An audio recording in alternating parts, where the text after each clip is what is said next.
Sir, Suresh Dhas यांनी जाहीर माफी मागावी अशी मागणी अभिनेत्री प्राजक्ता माळीने केलेली आहे। उद्या मुख्यमंत्र्यांना निवेदन देणार असल्याची प्राजक्ता माळी यांनी म्हटलंय। तर मी प्राजक्ता माळींची माफी मागणार नाही अशी भूमिका सुरेश धस यांनी घेतली आहे। इव्हेंट मॅनेजमेंट पॉलिटिक्स ज्यांना कोणाला भविष्यात करायचं असेल तर त्यांनी परळीला यावं, तिथं शिक्षण घ्यावं आणि ते शिक्षण घेऊन संपूर्ण देशामध्ये त्याचा प्रसार करावा।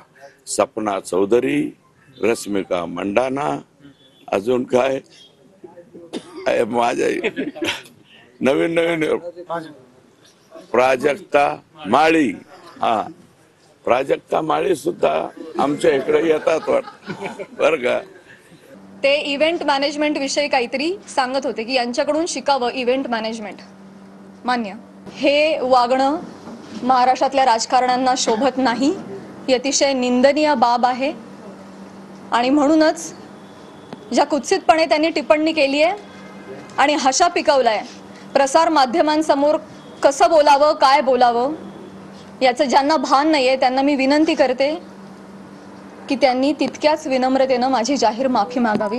त्या काय माझ्या दुश्मन नाही, माझे त्यांची नीटनाटकी ओळखही नाही बरं का।